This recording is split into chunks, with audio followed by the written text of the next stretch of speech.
time now for perspective, and today we're looking at a new novel, The Freedom Artist. It brings us to a world where people are largely asleep, unable or unwilling to think for themselves. Books have disappeared. The world is a prison, with some frighteningly contemporary commentary on life today. The question is, will we or will they wake up? The Freedom Artist is the latest work of Booker Prize-winning author Ben Okri, who joins us now. Mr. Okri, thanks for your time. The book, I mean, it's clearly set in a fictional world where people literally turn physically into jackals, but it only takes a slight exaggeration from my reading of our world today. Do you see this book more as fiction or a warning to us about our reality? I think it's a fictional warning. I think it's, for me, an essential warning about the slow erosion of our freedoms. For me, also a very deep warning about what's happening to truth in our times. And more than that, I think it's a cry and a plea, and a reaching out into the mind of the reader and hopefully shaking them by the scruff of the neck and saying, look at what this world is turning into on our watch. Indeed, getting the reader to react, because a lot of books you read, you escape into their world. I did find reading this, that the book kind of came into my world and did have that slightly disturbing reaction to it. But was the book then in a way born out of fear? You talk about books disappearing or concentration goes, you know, how is your view of the world today? Well, my view of the world is kind of tiny bit hopeful, but largely troubled. I think we're living in really, really troubling times. You look at the news across the world, you look at nations, the rise of all kinds of dangerous negative aspects of the human spirit, the rise of division, the rise of fear, of hate, a demonization of immigrants, a demonization of truth. I think it's you just look across the world, there's kind of protests rising from the young. There's a great feeling that really important things need to be done about our world. And I think the fundamental cry is essentially what you said earlier, to wake up, but also to keep asking questions. Indeed, and the question asker is really in your book, those looking for freedom to get out of the prison. At one point you say, well, artists are the closest to them, but then you don't paint a great picture of artists either, saying, you know, they're the new bankers. Today, you know, where do you see the artist's role in the world today? The artist's role should be really almost a semi-revolutionary one, which is to say they should show us a picture of ourselves that we don't really want to see, but is what is becoming true of ourselves. I think artists should be the awakeners. Artists should be the figures that are bold enough to show us our worst and our deepest fears and our greatest possibilities at the same time. Artists should be figures of courage.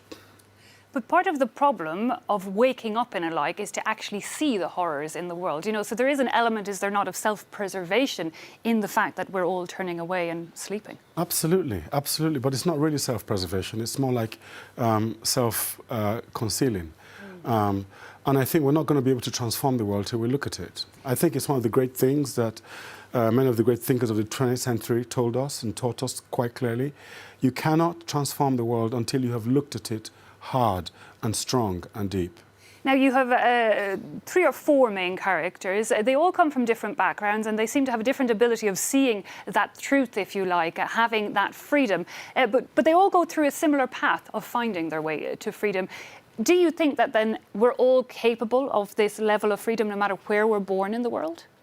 Yes, I think we are. But you see, I think the freedom here is both a social freedom, it's a cultural freedom, but primarily it is a freedom in one's head, a freedom in one's spirit.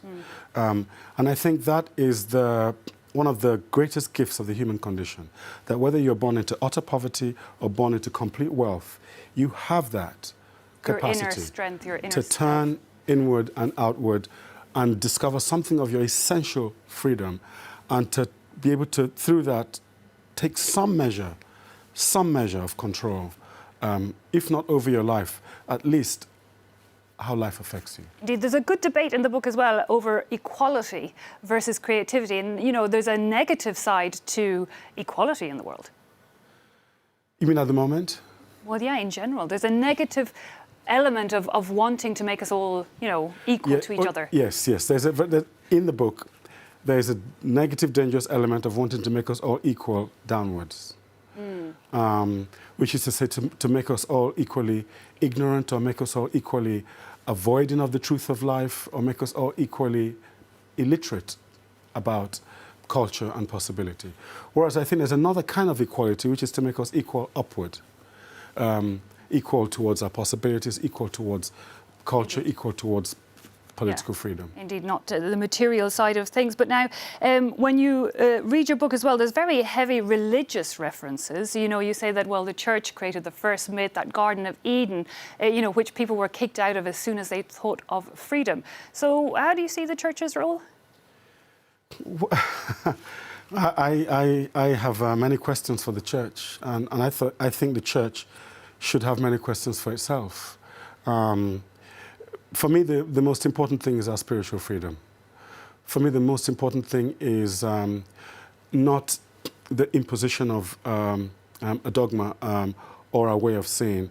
I think spirituality and religion should actually empower our freedom, empower our spirituality, empower our humanity. Rather than that idea of obedience and following. More than obedience and following, I think it's growing to one's potential. I think it's growing towards one's truth. Now, also, Mr. Okri, lots of references to ancient mythology. Explain to me the reason for using those tools in this book. Well, I think all important storytellers work with myth, because myth is the core place where our deepest values, our deepest possibilities are coded. And one of the things I was trying to explore in this book is the way in which power structures alter those myths as a way of manipulating us. And I think there's two big fights going on in society at any point, which is a fight for the control of myth, in the same way as there's a fight for the control of water. Myth is the water of our life. The people who tweak the myths, the people who mess around with the myths, they mess around with our heads and they mess around with our realities. And I think it's our fundamental responsibility to keep our myths pristine, to keep them pure, and to keep them helping us, and to take them away from the myth manipulators. Indeed, keep them light. Very finally, this is a personal question, but you use the term upwake in your book rather than wake up. I know that there's a multimedia theatre piece actually called Upwake, but explain to me, where does that word come from for you? Wake up seems to me to incline downwards for some reason, or at least it's more passive. You're asleep and you wake up. Whereas upwake, by the very fact that up comes before the wake, Positive. It inclines you upwards. It's a more revolutionary act. It's a more bold consciousness act. Upwake is evolutionary. Upwake is what we want. It's what we want, and hopefully what we're going for. Mr. Ben Okri, thanks so much for coming into studio and giving us a flavour of your book. And it does come at the start with an advisement to read it slowly, and I challenge the person that will manage to swing through it very quickly. Indeed, the books no longer nourished the world is how he puts it in this book. Definitely, I think it will force people to think. I know it has me. I've even found it intruding on my sleep. That brings us to the end of this edition of Perspective. Thank you so much.